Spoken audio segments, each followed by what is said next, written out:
Have you ever noticed how some people leave your life but never actually leave? They're not in your daily routine anymore.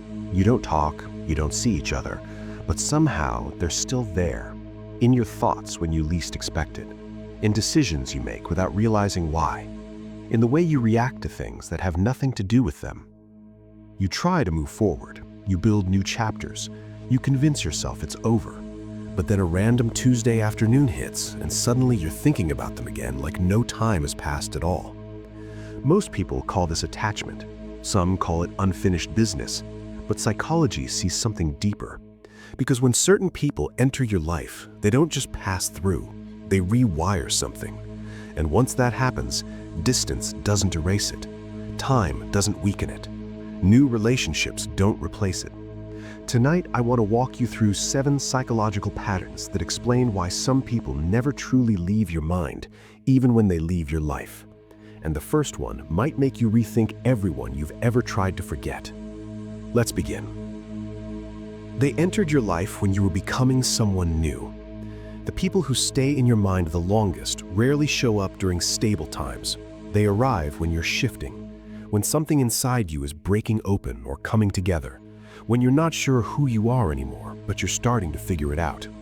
And their timing isn't random. Psychology shows us that the brain forms its strongest emotional memories during periods of identity change. You were vulnerable in a way you hadn't been before.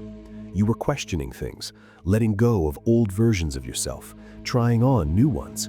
And then they walked in, not into a finished life, into one that was still forming. They didn't just witness that process, they became part of it. They influenced how you saw yourself. They reflected back something you didn't know was there. And because of that, they got encoded into your sense of who you were becoming. That's why even now, years later, thinking about them feels like thinking about a version of yourself you can't fully return to. They didn't just know you, they knew you during a moment that mattered. And your mind never forgets people who were there when you were building yourself. You never got real closure, just distance. When two people are supposed to fade, they do, cleanly, quietly. You stop talking and it feels natural. But the people who stay in your mind, there was no clean ending. There was just stopping. Maybe the relationship ended suddenly. Maybe it faded without explanation. Maybe you both knew it was over but never said it out loud. Or maybe you said goodbye, but it didn't feel like the truth. Psychology calls this the Zeigarnik effect. Your brain holds on to unfinished things more tightly than completed ones. It's not that you can't move on, it's that your nervous system never received the signal that this story is closed. So it keeps running in the background, revisiting conversations, imagining different outcomes, searching for the moment it all shifted. You don't want them back necessarily, you just want the loop to close. You want the emotional punctuation mark that never came. And until your mind feels that sense of completion, they'll keep reappearing. Not because you're stuck, but because your brain is still trying to make sense of something that ended without resolution. People who leave clearly don't haunt you. People who leave mid-sentence do. They made you feel seen in a way no one else has since. When someone stays in your mind, it's not always because of what they did. Sometimes it's because of how they made you feel understood. Like they saw past the version of you that everyone else accepts, past the surface explanations and polite answers. They saw something truer. And once you've been seen like that, it's hard to forget. Psychology explains this through the concept of emotional resonance. When someone mirrors your internal world accurately, it creates a bond your brain categorizes as rare. You've met other people since, some of them kind, some of them interesting, some of them even more compatible on paper. But they don't see you the way that person did. They see the you that's easier to understand, the you that fits expectations. And so your mind keeps returning to the one who didn't need you to explain yourself. Not because they were perfect, but because that level of recognition doesn't come often. You're not stuck on them, you're stuck on what it felt like to be fully visible. And part of you is still searching for that again, even though you know you might not find it the same way twice. Your mind connects them to a feeling you can't recreate. Sometimes you're not holding on to a person, you're holding on to how life felt when they were in it. More open, more possible. like you were someone braver, softer, more alive. And now, even though you've moved forward, something about your current life feels slightly dimmed in comparison. It's not that they made you happy every day, it's that being around them unlocked a version of you that felt more real. Psychology describes this as state-dependent memory. Your brain doesn't just remember people, it remembers the emotional state you inhabited when they were present. And when that state felt significant, your mind will keep associating them with it.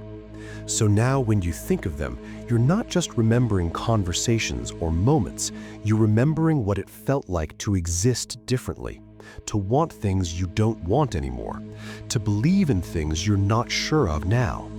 And your mind craves that feeling, even if it knows the person and the circumstances are long gone. They're not in your thoughts because you need them back. They're there because they represent a version of aliveness you're not sure how to access anymore. They changed your standards without you noticing. One of the quietest ways someone stays in your mind is by shifting what you expect from connection. After them, certain things started mattering more. Maybe you became less tolerant of surface-level conversation. Maybe you stopped accepting relationships that felt easy but empty. Maybe you realized you'd rather be alone than with someone who doesn't challenge you to grow. And you didn't decide this consciously, it just happened. Psychology calls this recalibration. When someone expands your emotional range, your baseline changes. You don't go backwards easily. You've experienced a depth of connection, understanding, or presence that reset your internal measuring stick. And now everyone else gets compared to that standard, whether you mean to or not. You meet new people and something feels missing. Not because they're doing anything wrong, but because they're not doing what that person did, even if you can't name exactly what that was.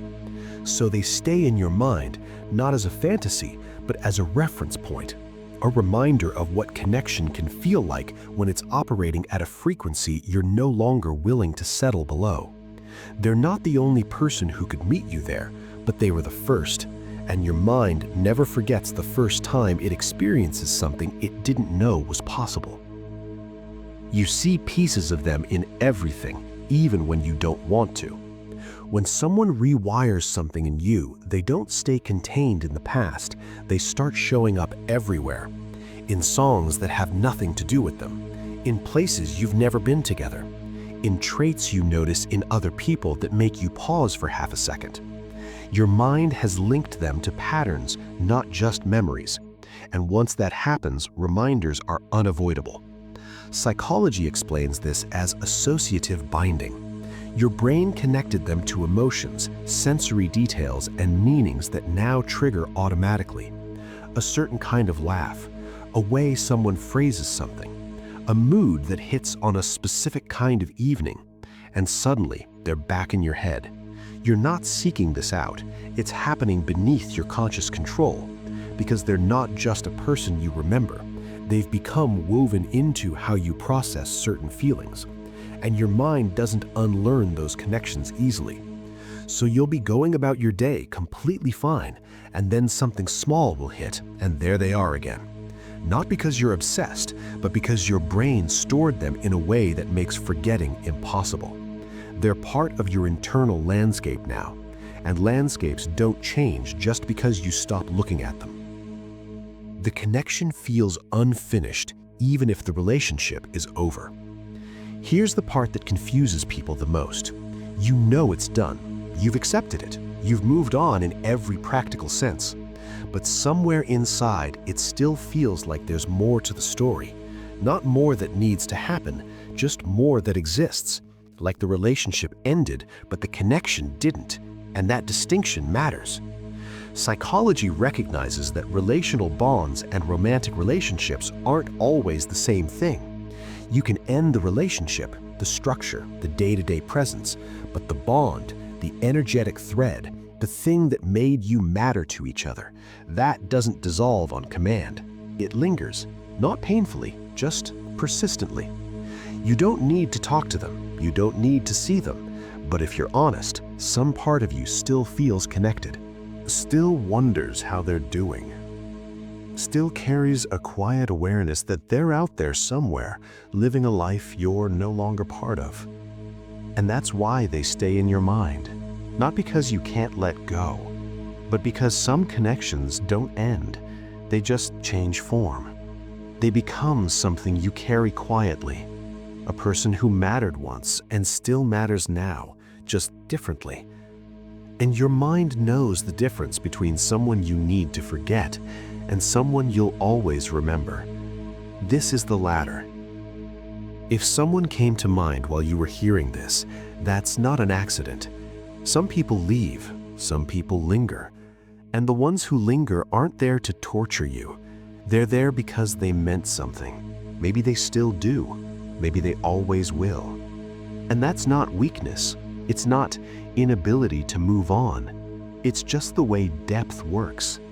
When a connection reaches a certain place, it doesn't evaporate. It becomes part of you, part of how you understand yourself, relationships, and what matters. So if they're still in your mind, let them be. Not as something to fix or erase, but as evidence that you're capable of connecting in ways that leave marks. That's rare, that's valuable, and that's worth honoring, even if the person isn't in your life anymore.